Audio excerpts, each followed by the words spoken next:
intervention par rapport aux attaques qu'a subi notre communauté World Revival Center, spécialement sur le serviteur de Dieu Patrick Kamanzi, qui est marié à Madame Claudine et qui ont des enfants. Cet homme de Dieu qui est en train de servir Dieu ici avec beaucoup de zèle était sujet à des attaques. Et nous savons qui sont les personnes qui lui ont attaqué. Simplement parce qu'il semblerait que le pasteur Patrick Kamanzi détient certains secrets et ça dérange certaines personnes, il semblerait. Alors, il semblerait aussi que la source de ces attaques médiatiques contre sa personne, ce sont les mêmes personnes qui l'ont fait. Alors, nous voudrions simplement intervenir en ce moment pour montrer à la face du monde que les images qui ont été diffusées contre le pasteur Patrick Kamanzi, ce sont des images montées. La plupart d'entre vous, vous l'avez compris, vous avez directement décelé. Déjà, quand nous avons eu ces images-là, nous avons directement réagi en demandant à notre pasteur est-ce que c'était bien lui ou pas lui.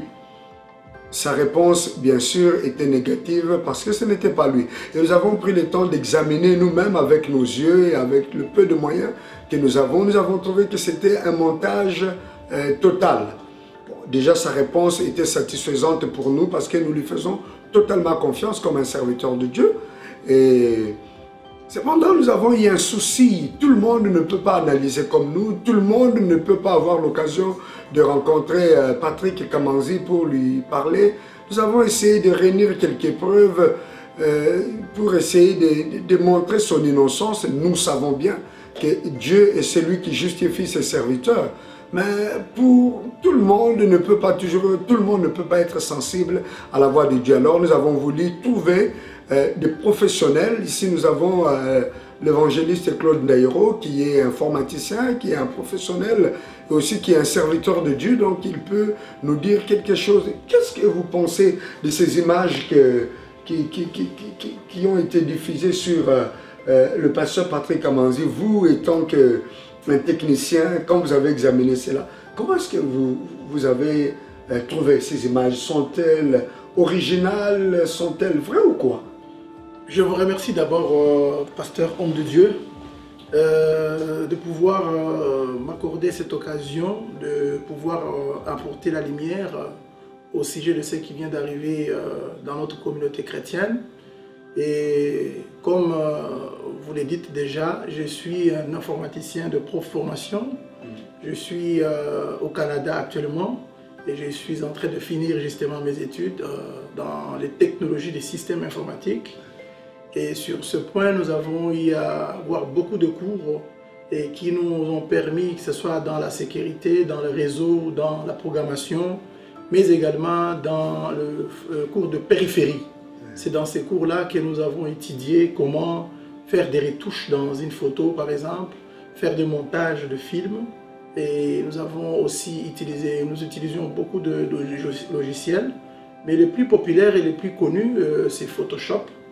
Cela est disponible à tout le monde. Vous pouvez le voir sur YouTube, comment faire des retouches. Je peux prendre par exemple votre image, frère, et faire un montage, même incruster notre visage dans le vôtre et directement faire paraître cette photo comme une réalité. Aujourd'hui, les technologies sont vraiment très avancées et nous allons peut-être le montrer après les images pour voir comment est-ce qu'on le fait. Mais en ce qui concerne d'abord la photo de notre frère, à l'œil nu déjà, quand vous les regardez de tout près, vous voyez que clairement que c'est vraiment un montage, c'est vraiment quelque chose qu'ils ont monté qui n'est pas vrai. Ce n'est pas le frère Patrick Kamanzi. C'est seulement quelqu'un qu'on a pris et on a essayé de mixer un peu quelques images, notamment la chemise, et essayer de voir en sorte que l'image qui correspond à notre frère et celui-là est la même chose. Mais nous allons le démontrer maintenant. J'aimerais d'abord, en tant qu'homme de Dieu, vous lire quelque chose. Les enfants de Dieu doivent être éclairés. Quand nous lisons ici dans 1 Corinthiens chapitre 14, le verset 20, l'apôtre Paul dit ceci: « Frères, soyez des enfants, ne soyez pas des enfants sous le rapport du jugement.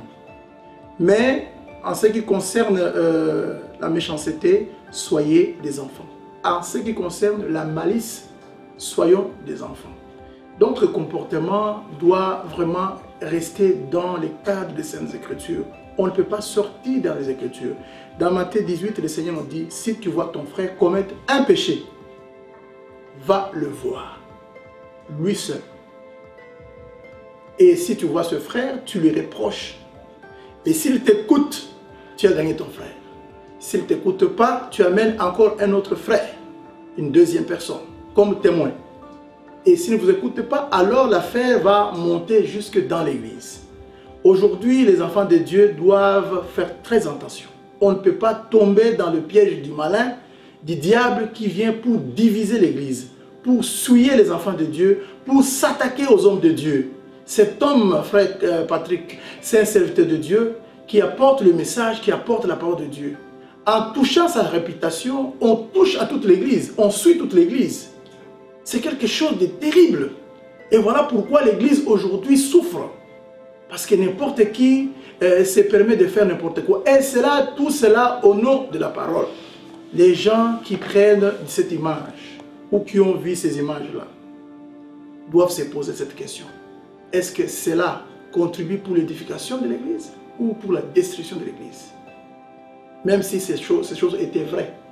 Mais nous sommes les enfants de Dieu, nous devons vraiment retourner dans les Saintes Écritures et voir ce que dit la parole de Dieu.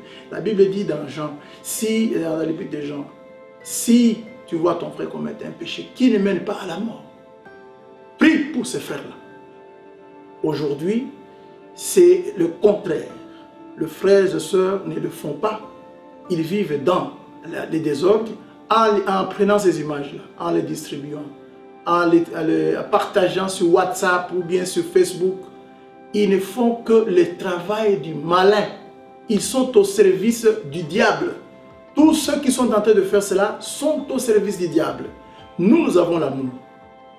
L'amour couvre une multitude de péchés. Nous sommes les enfants de Dieu, nous sommes nés de nouveau et nous devons marcher comme dit les Saintes Écritures. Alors, je passerai directement pour dire que avec la technologie actuellement, il est facile, vous voyez vous-même dans les réseaux sociaux, comment on peut prendre par exemple l'image d'un président, le président Joseph Kabila, et mettre avec notre image de Bemba, et le président Joseph le tenant dans sa main. Ce sont des montages qu'on fait et souvent les enfants de Dieu ne les savent pas. Mais si vous allez dans les technologies, si vous allez dans YouTube, vous pouvez voir comment est-ce qu'on le fait. Cette partie, je vais d'abord laisser qu'on puisse le voir et peut-être qu'après, on allons encore faire d'autres commentaires sur la photo même. Merci, je vous remercie. Je vous repasse encore la parole. Merci beaucoup, évangéliste Claude Ndaïro. En fait, ce qui est arrivé à Patrick Kamanzi, c'est vraiment terrible. Nous nous sommes retrouvés un soir. Un groupe WhatsApp a été créé. Bon, quand on regarde déjà le nom du groupe, c'est appelé l'arroseur arrosé. La personne même qui écrit l'arroseur arrosé, on voit bien c'est quelqu'un qui ne maîtrise pas très bien le français parce qu'il voulait dire l'arroseur, c'est lui qui arrose. Alors au lieu d'écrire l'arroseur, il a écrit la. Donc L-A, et puis roseur, donc comme la fleur rose. Okay. Au lieu d'écrire l'arroseur, donc L''A''R''. Donc c'est quelqu'un qui ne maîtrise pas le français, et quelqu'un qui écrit comme il attend. Voilà. Donc, et puis ce qui est grave, le texte qui a suivi, c'était un texte en Kinyarwanda. Si on peut tirer, ben, peut-être voilà. C'est ça le groupe WhatsApp, l'arroseur arrosé. Et dans ce groupe WhatsApp, ce qui est étonnant, c'est que ce sont des frères et sœurs en Christ qu'on a mis là-dedans. Et le texte qui a été écrit, c'est comme quelqu'un qui dit, le pasteur Kamanzi, Patrick, a été surpris par la caméra de Dieu lorsqu'il était dans un hôtel et en train de faire des choses bien sûr abominables, en train de tromper sa femme qui est restée au Rwanda. Et on dit que c'est la caméra de Dieu. Donc Dieu a des caméras dans les hôtels. Vous vous rendez compte, on se demande bien de quel Dieu. Donc, dans ce sens-là, je rejoins ton idée. Comment c'est que tu viens de dire, c'est le travail du diable. Donc ces gens qui parlent de Dieu, on se demande si c'est de quel Dieu est-ce qu'il s'agit. Est-ce que tu peux nous parler un peu de ces gens qui utilisent le nom de Dieu pour faire l'œuvre de notre ennemi Satan? Comment tu trouves ces gens? Parle-nous un peu. Vous savez, ce n'est pas nouveau de voir de telles sorcelleries, parce que moi j'appelle ça la sorcellerie. Exactement. Quand nous sommes enfants de Dieu, nous avons des principes que nous devons vivre. Et en dehors de ces principes se trouvent dans les Saintes Écritures. Dans l'église de Corinthe, par exemple, il y avait aussi des gens qui pouvaient mener une vie qui était contraire à la parole de Dieu. Oui. Mais nous devons voir avec quelle sagesse l'homme de Dieu, l'apôtre Paul, pouvait prendre les Écritures pour montrer à ces gens-là comment est-ce qu'ils devaient revenir dans la parole de Dieu. Parce qu'ils étaient déjà en dehors de la parole de Dieu. Et le Seigneur Jésus-Christ lui-même, comme je venais de le dire, dans Matthieu 18, j'insiste beaucoup, si tu vois ton frère commettre un péché, vous devez le voir. C'est ce que dit les Saintes Écritures. Mais aujourd'hui, c'est qu'on ne fait pas cela. Et toute chose qu'on fait qui est contraire à la parole de Dieu est sous l'emprise du malin. Et sous l'empire du malin. C'est le diable qui est en train de faire dans le but de détruire l'église. Et le diable s'attaque d'abord aux serviteurs de Dieu. Il s'attaque parce qu'il sait que si je frappe le berger, et la bergerie va se disperser. Ouais. C'est ce que le diable est en train de faire aujourd'hui. Ce qui est regrettable, c'est que les enfants, ce qu'on dit les enfants de Dieu, tomber encore dans de tels pièges. Mes frères et sœurs, quand est-ce qu'on va tous revenir dans les Écritures pour marcher conformément à la parole de Dieu? Je regrette beaucoup qu'on fasse un groupe WhatsApp, mon frère, des frères et sœurs en Christ, soi-disant nés de nouveau, au nom de Dieu, cherchant comment détruire les autres la nullité d'un homme. Si c'était au moins vrai. Voilà. Mais voilà que c'est un montage. C'est un montage. Au moment où la parole de Dieu nous dit même que tu ne devrais pas découvrir la nudité d'un proche parent.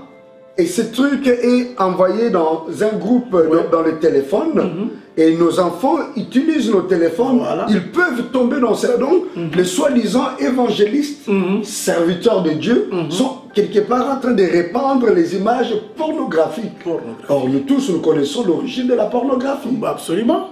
C'est vraiment, nous sommes dans Sodome et Gomorrhe. Et ce que vous voyez aujourd'hui, WhatsApp, Facebook, c'est vrai, ce sont des réseaux sociaux pour nous aider à communiquer, mais aujourd'hui, Satan aussi utilise le même réseau. Il utilise le même réseau justement pour détruire l'Église, pour freiner l'œuvre de Dieu. Exactement. Cet homme, c'est un serviteur de Dieu, il apporte le message pour que les gens se convertissent. Mais imaginez-vous, en faisant cela, vous attaquez directement les enfants de Dieu, qui sont convertis par son ministère. Mes frères, nous devons arrêter cela. C'est vraiment comme un cancer qui est en train d'entrer dans l'église. Et Satan est en train d'utiliser justement ces hommes qu'on appelle les soi-disant frères ou sœurs en Christ, mais qui ne sont pas nés de nouveau, parce que ce comportement, pourquoi est-ce que les frères ne se sont pas approchés des frères pour lui demander pourquoi est-ce qu'il a fait cela? Dans le groupe WhatsApp, ils l'ont même identifié comme un pasteur d'une église qu'ils reconnaissent. Et si celui que vous avez attrapé en train de faire cela et les responsables de l'église, vous le connaissez, pourquoi ne viendrez-vous pas trouver le responsable de l'église pour lui dire, voici, nous avons trouvé, nous avons des images d'un pasteur de votre église, voici ce qu'il a fait, pour que nous puissions ramener le frère dans la vérité. Mais nous connaissons pourquoi vous avez fait cela. Alors, évangéliste Claude, si vous pouvez peut-être aller directement dans les images, essayer de montrer peut-être aux gens comment ça se passe, ces montages, s'il vous plaît. Absolument. Ensuite, on va aller au visage qu'on veut. Et on va voilà le visage de Jennifer Lopez. Voilà. Préférable l'outil. Et on va prendre juste seulement ici. Les yeux, les nez et la bouche. Et on va l'inculquer dans une autre photo. Exactement ce qu'ils ont fait. Parce que dans l'image de de pasteur Patrick Kamanzi, nous nous réservons de diffuser ces images, sinon nous allons faire le boulot aussi de l'ennemi. Donc nous ne sommes pas... On ne peut pas faire on voit un visage qui ressemble un peu, avec de grosses lèvres. Et puis... Mais ce qui est remarquable, c'est que la photo aussi n'est pas prise de profil, donc je ne sais pas voir ça. Voilà. C'est juste un peu comme ça, et ce n'est pas clair. Ce n'est pas clair. Si c'était comme ça, vous pouvez voir si c'est bien lui. Exactement. Donc, et même le dos, voilà. On voit le dos, niveau bossu, oui, voilà. Et puis la couleur qui est le corps, ici c'est noir, mais ici c'est clair. Exactement. Ce n'est pas normal. Et puis sa tête est sur le devant, juste devant le mur. Absolument. Et on voit aussi au niveau de la cuisse ici. Donc c'est comme si vous le tirez sur la photo, parce que nous on ne peut pas le refaire encore, parce qu'on ne peut pas faire ce travail-là. Et juste en l'ouvrant, en agrandissant, vous pouvez voir directement qu'il y a deux cuisses. Il y a des cuisses et puis des couleurs, une il y a des petite plaies, cuisse. Et ici ça grandit beaucoup. Absolument. Donc c'est une jambe qu'ils ont essayé de recoller. Exactement comme on fait ici. Voilà, qui a beaucoup de plaies, beaucoup de couleurs. C'est vraiment un travail des gens qui ne maîtrisent même pas. Ils ne maîtrisent même pas. Ils étaient pressés de diffuser, c'était pour détruire vraiment une ambiance satanique. Absolument. Pour déshonorer Christ. Amen. Ces gens-là, comme vous avez dit, c'est de la sorcellerie. C'est de la sorcellerie. Quand on parle de la sorcellerie, c'est vraiment ça la sorcellerie. Donc c'est une bande de sorciers. C'est une bande de sorciers parce que quand ils se font passer pour des serviteurs de Christ. Voilà. La Bible nous dit de ne pas faire les choses du mal. Soyons purs en ce qui concerne le mal. On ne peut pas entrer dans ces choses-là. Mais comment on peut maintenant s'y prendre, parce qu'ils sont tout autour de nous. Des fois on les rencontre par-ci par-là, parce que nous les connaissons. Absolument. Nous connaissons ces gens-là. Vous savez, mais comment s'y prendre avec eux? Dans l'église, même des titres ecclésiastiques. Voilà, dans l'église, vous avez les trois sortes de croyants. Vous avez les croyants, vous avez les soi-disant croyants et les incrédules. Et les trois sont dans l'église du Seigneur. Oui. Mais les enfants de Dieu sont ceux-là qui pratiquent et qui vivent la parole de Dieu. Oui. Ils ne peuvent pas aller au-delà des Écritures. Nous devons croire comme dit l'Écriture. Ainsi, si les gens sortent de l'Écriture, ils ne sont plus sous le bras du Seigneur. Ils ne sont plus sous la garde du Seigneur. Ils sont maintenant sous la garde du malin. Et c'est ça l'œuvre de Satan. Satan vient pour détruire. Jésus-Christ vient pour construire. Jésus-Christ amène la paix, l'amour et la joie. Tandis que Satan, lui, il vient pour détruire. Il amène la haine, la discorde, les critiques, les mauvais soupçons, la division, les calomnies, la haine, le faux témoignage. Mais le Seigneur a dit, vous serez toujours, vous aurez les outrages parce qu'on m'a outragé. Vous aussi, vous serez dans les mauvaises réputations, comme aussi le Seigneur a dit. L'apôtre Paul l'a dit aussi également. Nous vivons dans les bons et les mauvais soupçons. Et c'est comme ça que nous devons, en tant qu'enfants de Dieu, faire très attention de ne pas fréquenter de telles personnes parce que nous allons nous-mêmes gâcher notre propre expérience avec Dieu. Même de ne pas suivre ce qu'ils disent, ce qu'ils diffusent, et de ne pas le répandre. Et ceux qui par souci, ils ont vu les images et qui sont en train de le partager, ils font aussi le même boulot. Ils font le même travail. Peuple de Dieu, nous vous conseillons d'arrêter cela et de chercher plutôt à faire la volonté du Seigneur. Le Seigneur est à la porte. Nous sommes vraiment à la fin du temps de la fin. Et toutes ces choses, nous devons le voir. La Bible dit que l'amour de plusieurs se refroidira. Et c'est ce que nous sommes en train de voir aujourd'hui. L'Église est divisée, l'Église est amenée dans comment dirais-je, l'amour de Dieu qui était dans l'Église s'est refroidi. Et les frères commencent à se trahir les uns les autres. Mes frères bien-aimés dans le Seigneur, revenez au bon sens, revenez à la parole de Dieu. Commencez à croire comme dit l'Écriture et à marcher selon le commandement du Seigneur. Nous devons vivre selon l'amour. Si quelqu'un a commis un péché, nous devons le voir et parler avec lui. Exactement. Malheureusement, pour nous, nous avons vu que c'était vraiment l'œuvre de Satan. Et c'est l'œuvre de Satan. Et nous avons démontré avec nos logiciels, avec Photoshop, qu'on est capable de faire de tels travail dans le but de détruire l'œuvre de Dieu. Mes frères, je vous conseille vraiment de croire à ce témoignage-là. Nous le faisons par amour et nous voulons que la vérité soit rétablie. Merci frère. Merci beaucoup, évangéliste Claude Daïro, d'avoir intervenu. Et Et chers frères et sœurs, téléspectateurs, je pense que cette émission va vous donner un peu de lumière.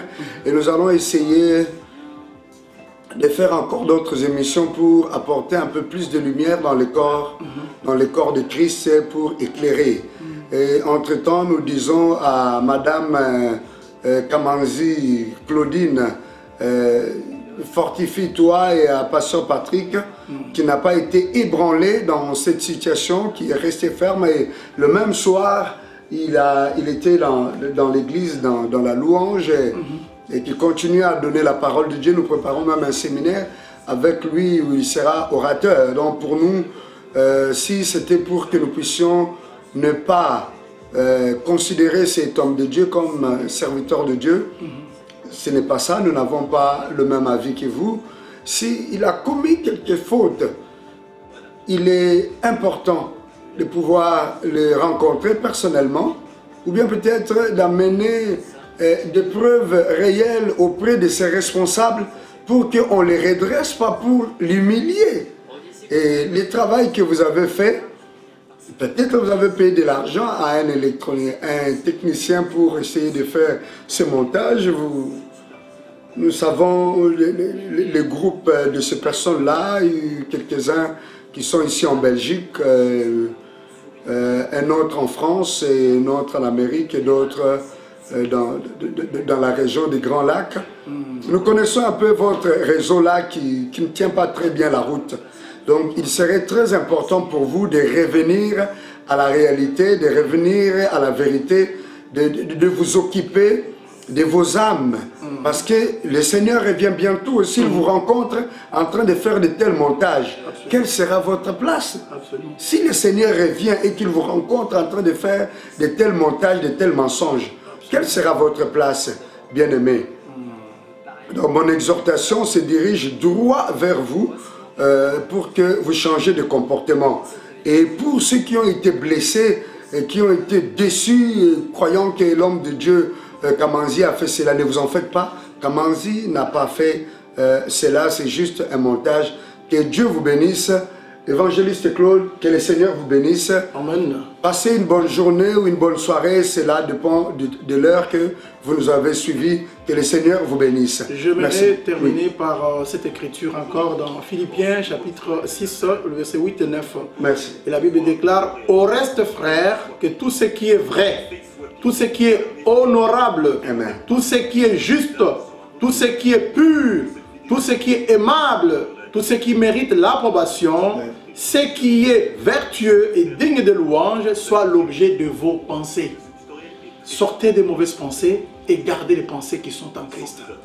Ayez en vous les sentiments qui étaient en Christ. Nous vous saluons encore une fois de plus dans le beau nom de notre Sauveur, Yeshua HaMashiach, qui est Jésus-Christ. Amen. Amen. Que Dieu vous bénisse.